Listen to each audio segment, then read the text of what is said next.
Hey guys, welcome back to yet another interesting video of Quick Guide, and in this video I am going to show you how to create templates into your ClickUp. So without any further ado, let's dive right into this exciting video.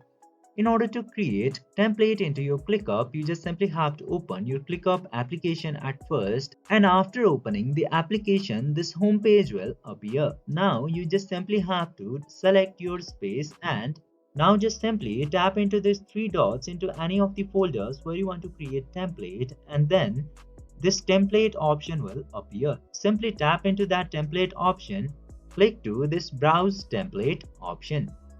Then it will lead you to the template section into here. Now you just simply have to select any of the template which you want to edit or create. Now after opening the template, click into this use template option, and now you can customize the template from here. And after that, click to this use template button. By following this very easy step, you can easily use or create any of the templates into ClickUp. I hope this video was helpful for you. If yes, don't forget to like, share and subscribe to the channel to never miss another update. Thank you for watching the video.